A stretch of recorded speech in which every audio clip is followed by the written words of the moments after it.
Kamu bangun suatu pagi, dan seekor burung hantu membawakanmu, tidak, bukan surat diterima di Hogwarts, tapi sebuah undangan untuk minum teh sore bersama Yang Mulia Ratu Inggris sendiri. Astaga, kamu istimewa bukan? Kamu siap? Saya akan bertanya jenis kaos apa yang harus dikenakan pada pertemuan dengan Yang Mulia. Tapi sekali lagi, mungkin itu sebabnya saya tak akan diundang. Sudahkah kamu mempelajari semua yang harus dan tak boleh kamu lakukan pada peraturan teh kerajaan? Mari kita lakukan seperti ini. Jika semuanya baik-baik saja, kamu akan melihat lampu kilat hijau. Dan ketika kamu melihat lampu merah, saya harap itu tidak akan terjadi. Karena itu berarti kamu telah membuat kesalahan besar. Oh, bukan awal yang baik. Sekarang pukul 16:15. Dan di undangan tertulis pukul 16. Tak baik terlambat datang ke pesta teh bersama Yang Mulia. Namun, jika ini adalah teh malam, tak apa-apa. Makan malam awal ini disajikan pada pukul 17. Dan biasanya termasuk hidangan daging. Adapun teh sore disajikan sekitar pukul 16. Dan bukan hanya camilan, tapi juga urusan sosial. Itu artinya, bersiaplah untuk banyak aturan etiket. Oh, dan celana jeans robek itu, sepatu Chucks, dan kaos Pink Floyd tua yang kamu kenakan hanya karena tidak ada aturan berpakaian yang pasti pada undangan itu, bukan berarti kamu bisa berpakaian dengan cara yang sama ketika kamu pergi ke toko kelontong pada hari Minggu. Siapapun yang akan bertemu keluarga kerajaan harus mengenakan sesuatu yang tepat untuk acara ini. Kasual cerdas atau kasual bisnis, tak apa-apa. Jadi, mari kita ganti menjadi sepasang pantofel, kemeja putih yang bagus, dan celana rapi. Wanita harus memakai gaun yang menutupi lutut. Sebaiknya kamu berangkat. Oh, itu Ratu. Dia tidak terlihat begitu senang. Sudah saya bilang kamu tak boleh terlambat. Apa kabar, Liz? Tidak. Tunjukkan rasa hormat. Selamat sore, Yang Mulia. Bagus sekali. Itu cara yang tepat untuk memanggilnya ketika pertama kali bertemu dia. Setelah menyapanya, kamu harus mulai memanggilnya Bu, tapi jangan pernah dengan nama depannya. Sepertinya sudah waktunya untuk duduk. Jangan lupa taruh serbet di pangkuanmu. Kode merah. Saya tahu menuangkan susu terlebih dahulu menggoda, tapi kamu akan melanggar tradisi sejak abad ke-18. Saat itu, perajin tembikar Inggris Josiah Spout mulai membuat cangkir dari tulang hewan untuk menahan panas. Sejak saat itu, elite dan bangsawan Inggris menuangkan teh, bukan susu terlebih dahulu untuk menunjukkan status mereka. Melakukan sebaliknya, ditujukan untuk orang yang takut cangkir mereka akan pecah. Saat berada di pesta kerajaan, lakukan seperti yang dilakukan anggota kerajaan. Jadi, mulailah dengan gula, jika butuh, lalu isi cangkir hingga sekitar 3/4 menggunakan saringan. Ada alasan itu diletakkan di atas cangkirmu. Jangan lupa lepas saringan sebelum menyesap teh. Kamu mungkin suka kantong teh karena mudah, tapi jangan harap melihatnya di istana. Ratu lebih menyukai teh daun Earl Grey atau asam. Sekarang, langkah ketiga, tambahkan susu dingin ke cangkir. Bagus. Setelah menambahkan susu dan gula ke dalam teh, aduklah. Tidak, bukan seperti itu. Jangan membuat pusaran air kecil di dalam cangkir dengan mengaduk teh dalam gerakan memutar. Kamu perlu mengaduknya ke depan dan belakang dari arah jam 12 ke jam 6 jika kamu membayangkannya seperti jam. Ya, begitu. Tapi jangan berbunyi. Setelah selesai mengaduk, letakkan sendok di atas piring tatakan di sisi belakang cangkir teh. Saatnya mengangkat cangkir. Oh tidak, lampu merah lagi. Meski kamu sangat ingin menghangatkan tangan, jangan taruh tangan di sekeliling cangkir teh. Cara yang tepat adalah memegang telinga cangkir dengan jari telunjuk dan ibu jari. Jari tengahmu harus menopang bagian bawah telinga cangkir.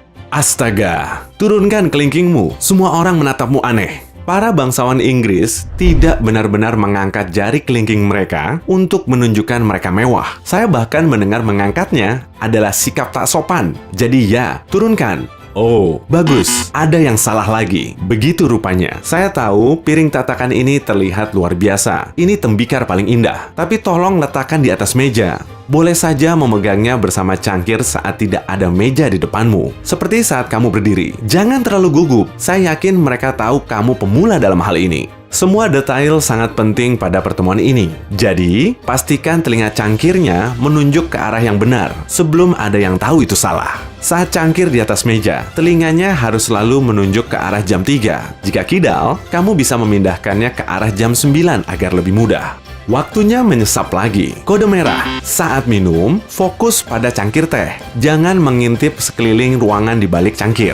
Ya, Istana Buckingham memang indah, dan kamu sangat senang duduk berhadapan dengan ratu di sini. Tapi mata yang mengintip dari cangkir adalah sikap tak sopan. Tatap cangkirnya. Saya tahu itu seperti detail merepotkan, tapi itu cukup berguna. Kamu akan mengurangi risiko menumpahkan teh ke bajumu atau ke taplak meja mahal itu. Jangan menyeruput atau menenggaknya. Saat kamu mengangkat cangkir, sesap sekali. Lalu letakkan kembali dengan hati-hati. Dan berhentilah meniupnya. Jika terlalu panas, tunggu sampai dingin. Perempuan bertopi merah muda itu memintamu menyerahkan cangkir kepadanya agar dia dapat mengisinya kembali. Oh tidak! Mari coba lagi. Saat kamu menyerahkan cangkir, biarkan di atas tatakan. Begini cara melakukannya. Sekarang sampai pada bagian yang paling menarik. Makanan itu disajikan di piramida 3 tingkat. Aturan emas di sini adalah, hey, simpan kue itu. Pertama roti lapis, kemudian scone, lalu hidangan manis. Kamu boleh mengambilnya dengan tanganmu.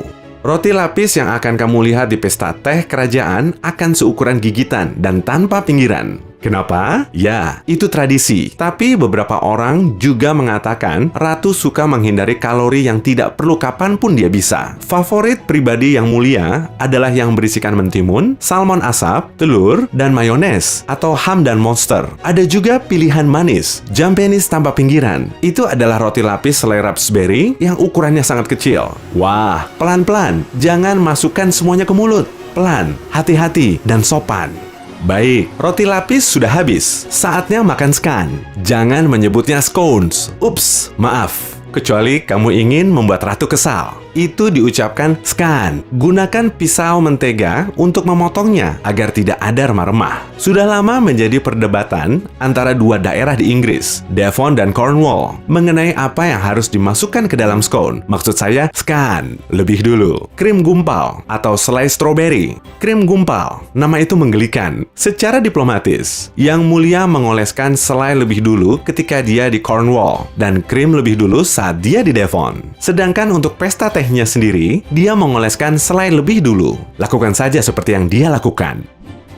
Jadi, puncak piramida adalah tempat kamu akan menemukan hidangan manis, kue kering renyah, kue tar stroberi, bolu madu, dan krim, dan banyak jenis kue lainnya yang semuanya cantik dan mewah. Saya melihat tatapan itu di matamu. Ingat, pelan-pelan dan rapi. Sepertinya pestanya akan segera berakhir. Untuk menyelesaikannya, ambil serbet dari pangkuanmu dan tinggalkan di sebelah kiri cangkir dan tatakan. Bagus! Saya pikir kamu mengejutkan Yang Mulia beberapa kali, tapi saya tahu dia memperhatikan kemajuanmu. Baik, kemungkinan minum teh bersama Ratu sendiri sangat kecil. Tapi kamu dapat berlatih dan berfoto dengan sosok lilin Ratu Elizabeth II di Madame Tussauds, London. Kamu akan disajikan makanan, teh, dan semuanya. Semua itu pun sesuai dengan aturan etiket dan preferensi pribadi Ratu.